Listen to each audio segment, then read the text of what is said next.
परमेश्वर के वचन में लिखा है, ये अपने रिवाज के अनुसार 3 बार प्रार्थना करता था। लोग इसके विरोधी हो गए थे। शद्रक, मेशक, अबेदनगो और दानियेल, 4 लोग थे पूरे राज में जो सच्चे परमेश्वर पर विश्वास करते थे। हो सकता है आपके चारों ओर अन्य जाति के लोग हो सकता है आपसे बैर रखने वाले हो, आपका हस्बैंड हो, आपकी वाइफ हो, आपके दोस्त हो, लेकिन प्रार्थना करना, विश्वास करना कभी मत छोड़ना। मैं आपको बताना चाहता हूं, उनके पास दर्शन नहीं आएगा, आपके पास दर्शन आएगा। उनके पास आवाज नहीं आएगी, आपके पास आवाज आएगी। उनके पास डायरेक्शन नहीं आएगा, आपके पास डायरेक्शन आएगा। पढ़िएगा, देखिए क्या लिखा है, जोर से पढ़े। जी हाँ, माइक भी दो, पढ़ो। जब डैनियल को मालूम हुआ, वारंट में सिग्नेचर हो गए कि अब तुम्हें जेल जाना ही पड़ेगा, शेर की मांद में डाला ही जाएगा। मालूम हो गया उसे कि मेरे खिलाफ वारंट इश्यू हो गया है, नॉन अवेलेबल। अब शेर में तू जाएगा ही, मांद में मरेगा ही, मालूम हो गया। पढ़िएगा बेटा जी। तब वो अपने घर में गया, जिसकी उपरोक्ति कोठरी की खिड़की, हालेलुया, मुझे ये बात बहुत अच्छी लगती है, जिसकी खिड़की कहां खुलती थी? आपकी खिड़की कहां खुलती है? वो वाले अंकल होते तो प्रॉब्लम नहीं होती, इतना पैसा होता कि प्रॉब्लम नहीं होती। राजू भैया, किसी नेता को फोन लगाओ, किसी दरोगा जी को फोन लगाओ, ये प्रॉब्लम आ गई है। खिड़की कहां खुल रही है आपकी? ये वाली। इसकी खिड़की मालूम कहां खुलती थी? यरूशलेम, खुदा के घर की ओर। बाइबल बताती है वो अनाथों का पिता और विधवाओं का परमेश्वर है, और तुम्हें यरूशलेम में ही शांति मिलेगी। ये घर इसलिए नहीं बनाया है, या कब्बाली नहीं होती, या रुपये नहीं लुटाए जाते, यहां बातें नहीं बनाई जाती, यहां खुदा की बातें होती हैं। हालेलुया, जीवन की बातें होती है। यहां से लोग जवाब प्राप्त करके जाते हैं, यहां यीशु को लेकर जाते हैं। उसकी खिड़की यरूशलेम की ओर खुलती है। आपकी खिड़की कहां खुलती है? चेक कीजिएगा।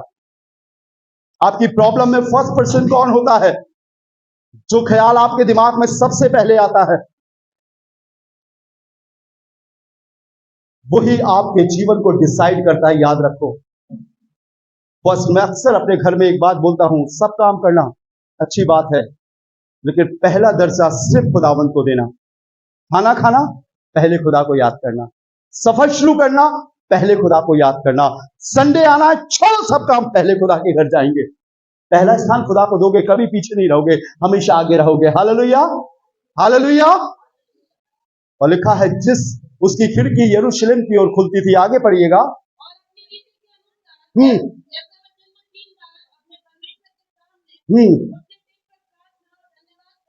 जी, वैसे ही तब भी करता रहा। कब? जब वारंट इश्यू हो गया, इसे जेल में डालना है। अरे मत कर, आज प्रार्थना क्या हुआ? कौन देख रहा है? डैनियल को कोई नहीं देखता था। हो सकता आप सोचो कि कोई नहीं देख रहा, लेकिन परमेश्वर देख रहा है। अगली आयत पढ़िएगा, आपको उत्तर मिलेगा। पढ़े।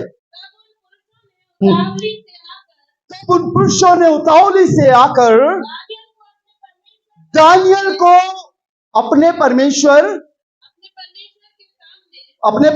के सामने, हालेलुया, कितनी अच्छी बात है। अपने परमेश्वर के सामने कोई भी बात आए, मैं अपने परमेश्वर के पास जाऊंगा। मैं अपनी विपत्ति में अपने परमेश्वर के पास जाऊंगा, मैं उससे दुआ करूंगा, मैं उसके पास बैठूंगा। प्रभु बता, ये प्रॉब्लम आई है, रास्ता कहां से निकलेगा? मैं नहीं डरूंगा, मैं भय नहीं खाऊंगा। उन्होंने देखा कि ये तब भी प्रार्थना कर रहा है, ये तब भी गिड़गिड़ा रहा है। और मालूम क्या हुआ उसके बाद? जो पत्र में लिखा था, जो वारंट इश्यू हुआ था, इसे शेर की मांद में डाल दिया गया। और जब ये शेर की मांद में डाल दिया गया, तो शेरों ने इसे खा लिया। खा लिया क्या? कितने लोग कह रहे हैं खा लिया? नहीं खाया, बुआ जी भी कह रही है। हिंदी पढ़ना नहीं जानती, लेकिन उन्हें समझ में आ रहा है। हालेलुया। शेर को किसने बनाया है? हमारे परमेश्वर ने। बाइबल में लिखा हुआ है, जब उसे शेर की मांदों में डाला गया, शेर ने उसे नहीं खाया। भोर होते ही राजा शेर की मांद की ओर दौड़ पड़ा और कहने लगा कि हे सर्वशक्तिमान परमेश्वर के दास डैनियल, जिससे तू प्रार्थना करता है, क्या उसने तुझे बचाया? उसने कहा, राजा तेरा कुशल रहे, तेरा कुशल हो। मेरे परमेश्वर ने अपने दूत को भेजकर, कौन सी आयत है बेटा, पढ़ो जरा, 21 आयत पढ़िए जी। तब डैनियल ने राजा से कहा, हे राजा, तू युग युग जीवित रहे। हम अपने विरोधियों को भी श्राप नहीं दे सकते, याद रखना। अगर आपका बैरी भी हो, दुश्मन भी हो, आपके खिलाफ बोलने वाला भी हो, कभी मत बोलना जाकी ठठरी बदे, इसका बुरा हो, ये मिट जाए, मत बोलना। मैं आपको सतर्क कर रहा हूं, मत बोलना, क्योंकि अगर उसने उस श्राप को ग्रहण नहीं किया ना, वो आपके ऊपर आ जाएगा। नहीं है लोगों को मालूम? आपके बगल से आपको ओवरटेक करके कोई जोर से निकले, कभी मत बोलना कि उसकी टक्कर हो जाएगी। सच में हो जाएगी भाई साहब, मत बोलना। और नहीं होगी तो हमारी तो हो ही जाएगी फिर, क्योंकि वो श्राप लौट के आया। इस राजा ने उसे शेर की मांग में डाला था, लेकिन इसके मुंह से क्या शब्द निकले? हे राजा, पढ़िएगा। हाँ, तू युग युग जीवित रहे। मेरे परमेश्वर ने अपना दूध भेजकर सियों के मुंह को ऐसा बंद कर रखा। हालेलुया। दुनिया का हर शख्स परमेश्वर के कंट्रोल में है। जिसके आप काम कर रहे हो ना, वो भी परमेश्वर के कंट्रोल में है। याद रखना, सारी धरा उसके कंट्रोल में है। आप उससे पूछो ना, वो कंट्रोल करेगा। आप उसके पास जाओ ना, वो ठीक करेगा। आप क्यों इधर उधर देख रहे हो? आप क्यों उन पर भरोसा रख रहे हो? आपका शरीर और आपका मन कहेगा हो जा हो जा, जल्दी हो जा हो जा हो जा। नहीं, परमेश्वर ने आपके काम के लिए एक समय रखा है, और उसके समय के अनुसार चलना सीखो, जल्दबाजी करना मत सीखो। वो करेगा, उसने कहा है वो करेगा, लेकिन वो अपने तरीके से करेगा। हालेलुया। परमेश्वर के लिए इस्तेमाल होना शुरू करो। परमेश्वर को अपने लिए इस्तेमाल करना शुरू मत करो। अपने लिए इस्तेमाल करते बीमारी में, प्रभु मैं बीमार हो गया, मुझे अच्छा कर दे, सारे अस्पताल बंद कर दे, हमारे जोगनबाग भी बंद हो जाएगा, सभी अच्छे हो जाएंगे। तो बीमार इसलिए होते हैं ताकि प्रभु आपके शरीर में अपनी प्रभुता दिखा सके। हालेलुया। मैं उनका इलाज करके उन्हें चंगा करूंगा। भजन संहिता 33वें अध्याय में लिखा है, मैं उनका इलाज करके उन्हें चंगा करूंगा। जब हिजकिया को पैर में फोड़ा हो गया था, परमेश्वर ने उसका इलाज किया। मालूम इलाज क्या था? यशायाह से कहा, उससे कहे अंजीर की पत्ती की एक टिकिया बना और अपने फोड़े पर रख ले। और उसने रखी और उसका कैंसर ठीक हो गया। 15 साल उसकी उम्र में बढ़ा दिया। आहाब की घड़ी पीछे हो गई। खुदा घड़ी को पीछे कर सकता है आपके लिए, समय को पीछे कर सकता है आपके लिए। आप पूछो तो उससे, बोलो तो उससे। जब यीशु ने मरियम से कहा, क्या मैंने तुझसे नहीं कहा था कि यदि तू विश्वास करेगी तो परमेश्वर के आश्चर्य कर्मों को देखेगी? तो मालूम मरियम क्या कहती है, माता क्या कहती है? हाँ प्रभु, मुझे मालूम है, जब अंत के दिनों में सारे मुर्दे जिलाए जाएंगे तो मेरा भाई लाजर भी, यूहन्ना 11वें अध्याय में लिखा है, जी उठेगा।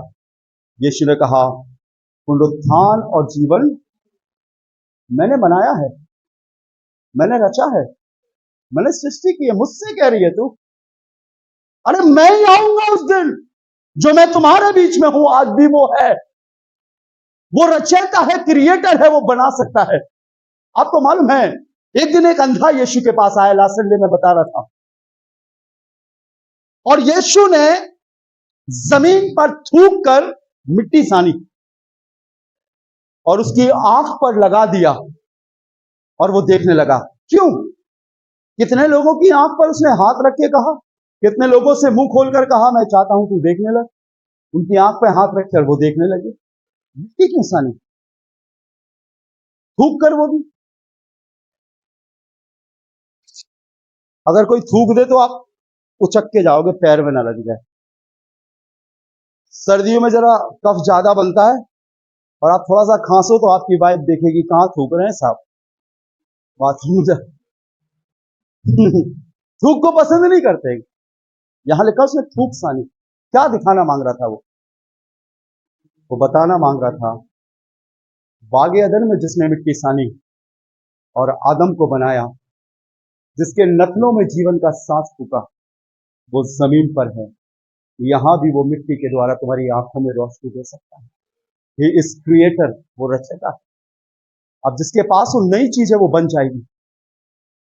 हालेलुया। कुछ ऐसी है जो कमी है वो बना देगा। पूछो तो उससे जाकर, बोलो तो उससे जाकर, कहो तो उससे जाकर, वो सब कुछ आपके लिए कर सकता है, सब कुछ। मरकुस उसका 10वां अध्याय 27वां पद बताता है, मनुष्यों से तो ये नहीं हो सकता परंतु परमेश्वर से हो सकता है, क्योंकि परमेश्वर से सब कुछ हो सकता है। पूछो, आपके घर को चला सकता है अगर आप उसके विश्वासी जन हो। मालूम क्या लिखा है आपके लिए? जंगल के शेर भूखे रह सकते हैं, लेकिन मेरे खोजियों को किसी भली वस्तु की घटी नहीं होगी। आप भूखों नहीं मरोगे अगर आप खुदा पर विश्वास करो। मैं आपको बताना चाहता हूं, उसने खुद कहा है, जीवन की रोटी मैं हूं। भीड़ 3 दिन तक सुसमाचार सुनाती थी, 5000 से ऊपर की भीड़ थी। उसने मछली और रोटी खिलाई, वो आपको भी खिला सकता है।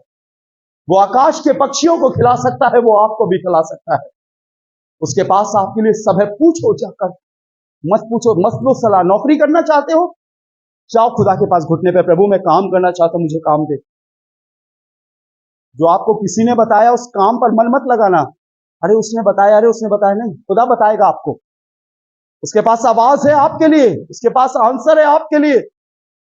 वो लिख सकता है, जब वो नबूकदनेस्सर के लिए दीवार पर लिख सकता है मने मने तके, वो आपके लिए भी अपने कलाम में लिख सकता है। और वो लिखा है, जब आप पढ़ोगे तब आपको समझ में आएगा। पूछो उससे, प्रभु इस कलाम में मेरे लिए क्या है? वेट करना, मैं वेट करूंगा। बढ़ना, मैं बढ़ूंगा।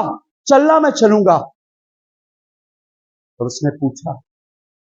आज से जल्दबाजी मत करें। अगर आवाज नहीं आ रही, आप मुझे बताओ, मेरे संग बैठना शुरू करो, आपको आवाज आने लगेगी। Praise the Lord. इस भीड़ में भी आवाज आएगी। आपको मालूम है, वो भीड़ में पुकार रहा था, हे यीशु दाऊद की संतान, मुझ पर। भीड़ ने उसे डांटा, चुप रहे, चुप रहे। इतनी भीड़, हजारों की भीड़। उस भीड़ में भी लिखा है, वो ठहर गया और कहा, उससे मेरे पास बुलाओ। तो वो अपना कपड़ा फेंक कर यीशु के पास गया और उसने प्रभु से पूछा। प्रभु ने पूछा, तू क्या चाहता, मैं क्या तेरे लिए करूं? पूछता है वो, मैं तेरे लिए क्या करूं? अब आपको पूछना है कि आपको जवाब देना, क्या करूं? उसने कहा, ये प्रभु की मैं देखने लगा। पूछो ना, तो ठहरा है आपके लिए। अगर आप यहां आए हो तो वो ठहरा है आपके लिए। आइए अपनी आंखों को बंद करेंगे, पूछो उससे, आंखें बंद करके, प्रभु तेरी योजना मेरे लिए क्या है? आप दुनिया में भी नहीं आए थे, आपके लिए उसके पास बहुत है। आपका नाम कुछ भी हो सकता है, लेकिन एक नाम उसने आपको दिया है, और वो है, आप उसकी संतान हो। आप दुनिया में अपने नाम से जाने जा सकते, लेकिन जब आप खुदा के पास आते, उसके बेटे बन जाते हो, उसकी संतान बन जाते हो। अपनी आंखों को बंद करो, पूछो उससे, प्रभु तू मुझे प्रार्थना भवन कलीसिया में अपनी देह में क्यों लेकर आया? तेरी मर्जी क्या है वो बताएगा आपको, सिखाएगा आपको। जी जी जी सी। Thank you Jesus, hallelujah. राजाओं के राजा, प्रभु के प्रभु, तेरा धन्यवाद। महान है प्रभु।